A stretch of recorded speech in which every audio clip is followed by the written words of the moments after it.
misconception I have, and I think many Americans do, and that is that the Soviet athletes are bigger, stronger, faster than their American counterparts. Is that true? Not, not in all sports. The Soviet athletes in some sports are, of course, larger, but I think by and large they're the same. The big difference is more or less how they train, not so much in anthropometrical measurements. Okay, but they seem to be stronger, and for a long time there was discussion about the use of steroids and drugs.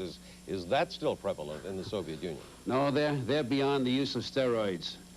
In fact, they found out that the steroids, aside from the typical detrimental things that we all know of and hear about, they have found that the steroids are detrimental to performance.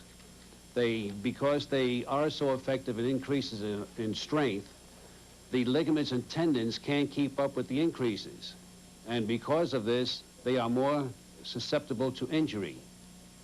And also, since explosiveness and speed training is such a big thing in the Soviet Union today, much bigger than just pure strength training, the way it is in the United States, they have found that the use of steroids actually makes you slower. And therefore, they're getting away from, and don't use steroids except maybe possibly early in the training program to get a little stronger, but then they lay off because it makes them slower. Dr. Yessis, let's compare the two athletic programs in the United States and in the Soviet Union. It seems to me also that they start their athletes a lot younger there. They pick them out. They say this young person has got a lot of possibilities growing up into an athlete. They're sent to the best schools, given the best treatment, whereas some of our athletes might be looked over in the earlier years. Yes, this is very true. The Soviets nourish and look for the ideal body type for various sports. In fact, they really look for any youngster who has potential, athletic potential. They may not be too concerned which sport he'll be involved in, mainly because sometimes this won't be determined until they're teenagers. Except if you're going to be a gymnast or a swimmer, then of course the decision has to be made quite young. But the other sports, they try and develop this little all-around athlete who's good in many sports, and then they specialize them in the sport later on. All right, the government is very much involved in that in Russia.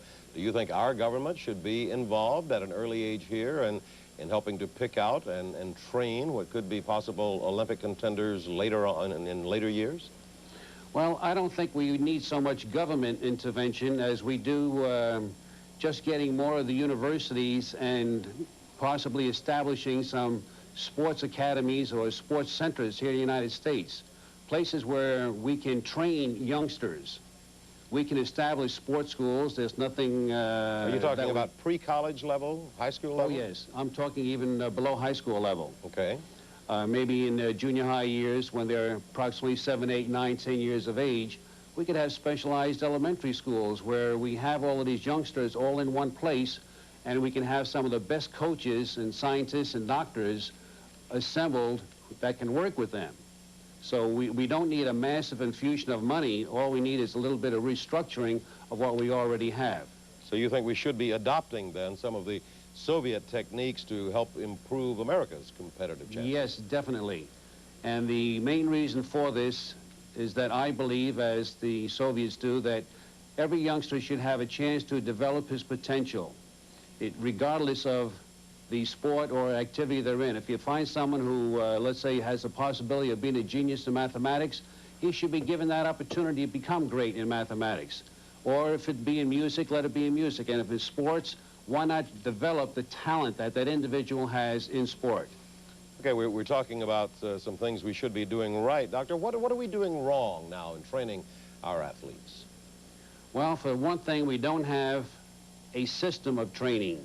The Russians are very organized, and they have found out through their research that you must go through a progression. You can't develop a world-class athlete just by luck or the seat of your pants, as is typically occurs in the United States. We don't have the coaches who know how to develop the talent. We don't know how to best develop strength or explosiveness. We're just beginning to look at explosiveness in this country. So most of our athletes are developed not so much because of our coaches, but in spite of our coaches. And it's important that we should do this. Oh, yes, definitely. We need more training of coaches. Our universities today are more inclined to develop physical education teachers, but they're not looking at the development of coaches. And they play, in my view, as important, if not a more important, role than the average physical education teacher. Doctor, thanks so much for being with us. Dr. Michael Yessis, Professor of Physical Education at California State University at Fullerton. New book, Secrets of Soviet Sports Fitness and Training.